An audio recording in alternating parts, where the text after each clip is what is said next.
தமிழ்நாடு சட்டப்பேரவையில் பட்ஜெட் மீதான விவாதம் தொடங்கி நடைபெற்று வருகிறது. உறுப்பினர்களின் கேள்விக்கு துறை சார்ந்த அமைச்சர்கள் பதிலளித்து வருகின்றனர்.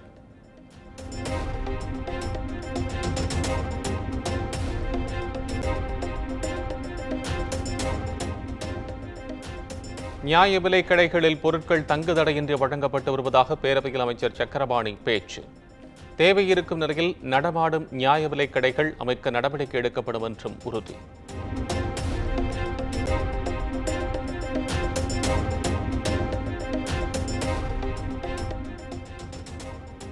கோடை காலத்தில் சென்னை முழுவதும் தங்குதடையின்றி குடிநீர் வழங்கப்படும்.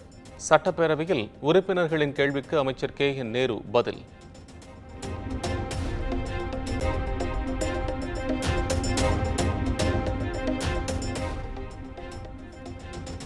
இரண்டாயிரத்தி 25-26 நிதியாண்டுக்கான சென்னை மாநகராட்சியின் பட்ஜெட்டை தாக்கல் செய்தார் மேயர் பிரியா. பள்ளி ஒன்றுக்கு ஊக்கத்தொகையாக ரூபாய் 15,000 முதல் 1,50,000 ரூபாய் வரை வழங்கவும் ரூபாய் 40.50 லட்சம் நிதி ஒதுக்கீடு.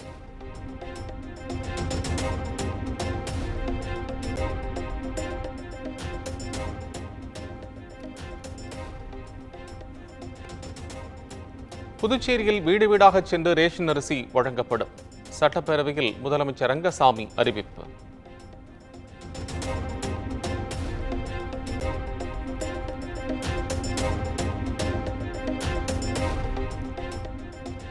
சென்னை எழும்பூர் அரசு அருங்காட்சியக வளாகத்தில் நிறுவப்பட்டுள்ள சர் ஜான் ஹூபர்ட் மார்ஷல் சிலை திறப்பு.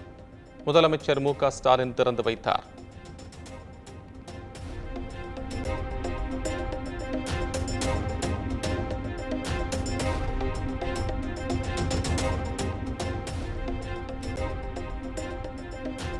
சென்னையில் AC பேருந்துகள் உட்பட அனைத்து மாநகர பேருந்துகளிலும் பயணிக்க 2,000 ரூபாய் பயண அட்டை திட்டம் போக்குவரத்து துறை அமைச்சர் சிவசங்கர் அறிமுகப்படுத்தினார்.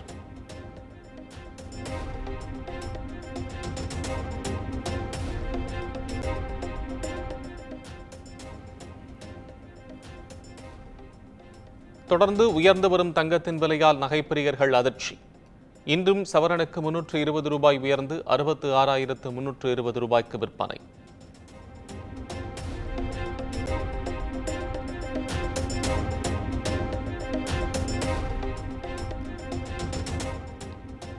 பணிக்கு வராமல் வேலைநிறுத்த போராட்டத்தில் ஈடுபடும் அரசு ஊழியர்களுக்கு ஊதியம் கிடையாது. இன்று ஒருநாள் வேலைநிறுத்த போராட்டம் அறிவிக்கப்பட்டுள்ள நிலையில் தமிழ்நாடு அரசு எச்சரிக்கை.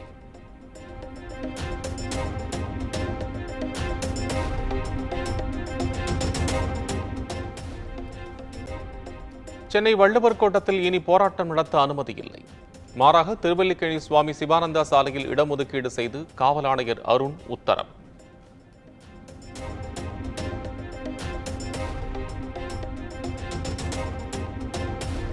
கோவை திருப்பூரில் விசைத்தறி தொழிலாளர்கள் காலவரையற்ற வேலை நிறுத்தம் அறிவிப்பு.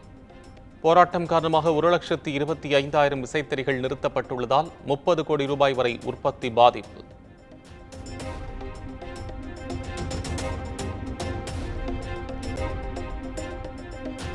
இலங்கை கடற்படையால் கைது செய்யப்பட்ட 3 மீனவர்களை விடுவிக்க கோரி ராமேஸ்வரம் மீனவர்கள் வேலை நிறுத்தம். 700க்கும் மேற்பட்ட விசைப்படகுகள் கரையில் நிறுத்தம். 10 கோடி ரூபாய் வரை வருவாய் இழப்பு ஏற்படும் அபாயம்.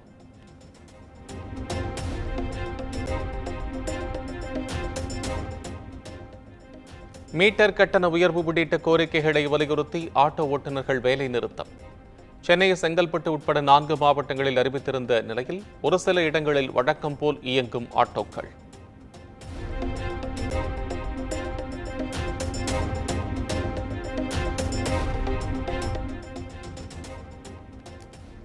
சென்னை மாநகராட்சியின் 2025-26 நிதியாண்டுக்கான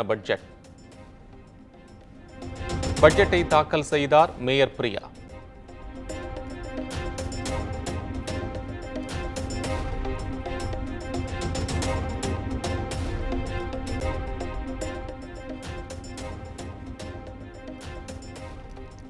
நெல்லையில் ஓய்வு பெற்ற காவல் அதிகாரி வெட்டி படுகொலை செய்யப்பட்ட வழக்கு. 2 பேர் சரணடைந்துள்ள நிலையில் தலைமறைவாக உள்ள 2 பேரை பிடிக்க 3 தனிப்படைகள் அமைப்பு.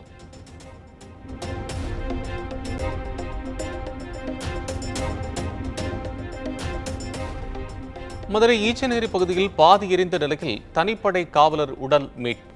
காவல்துறை வழக்கு பதிவு செய்து விசாரணை.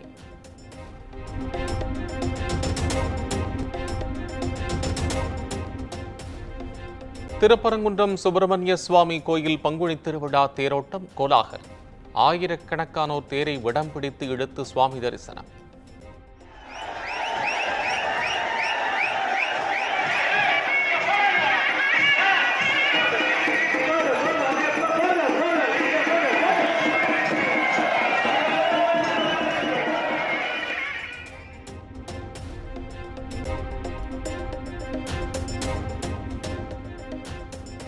சென்னை விமான நிலையத்தில் சுமார் 1 கோடி ரூபாய் மதிப்பிலான கடத்தல் தங்கம் பறிமுதல். துபாயில் இருந்து வந்த பயணியிடம் சுங்கத்துறை அதிகாரிகள் விசாரணை.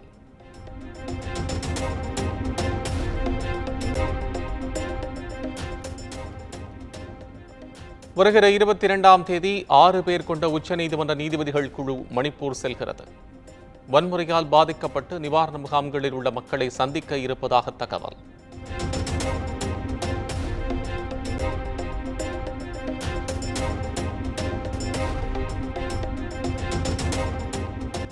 எதிர்பாராத 9 மாத விண்வெளி பயணத்திற்கு பிறகு பூமிக்கு திரும்பினார் சுனிதா வில்லியம்ஸ்.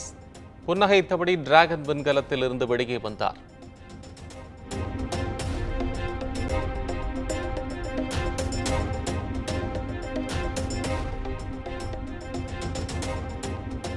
சுனிதா வில்லியம்ஸ் உள்ளிட்ட விண்வெளி வீரர்களின் உடல்நிலை சீராக சுமார் ஓராண்டு ஆகலாம்.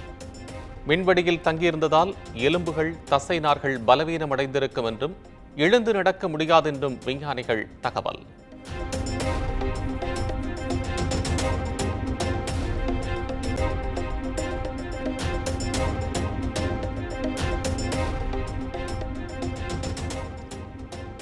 ரயில்வேயில் வேலைக்காக நிலத்தை லஞ்சமாக பெற்ற ஊழல் வழக்கு. அமலாக்கத்துறை விசாரணைக்கு இன்று ஆஜராகிறார் பீகார் முன்னாள் முதலமைச்சர் லாலு பிரசாத் யாதவ்.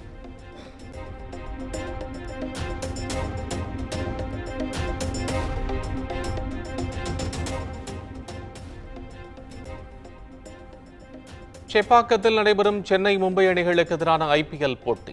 இணையதளத்தில் வேகமாக விற்று தீரும் டிக்கெட்டுகள். குமுதம் மற்றும் தமிழ்நாடு மின்சார வாரியம் இணைந்து வழங்கும் சிக்கனமும் பாதுகாப்பும் யூஸ்ஃபுல் டிப்ஸ். மின் நுகர்வோர் சேவை மையம். மின் கட்டணம் தொடர்பான சந்தேகங்கள், இலவச மின் இணைப்பு குறித்த தகவல்கள், பழுதடைந்த மின் கம்பங்கள் அல்லது பில்லர் பாக்ஸ் குறித்த தகவல் தர, மின் இணைப்பு பெயர் மாற்றம் குறித்த சந்தேகம், இவை அனைத்திற்கும் 9498794987 என்ற எண்ணை தொடர்பு கொள்ளவும்.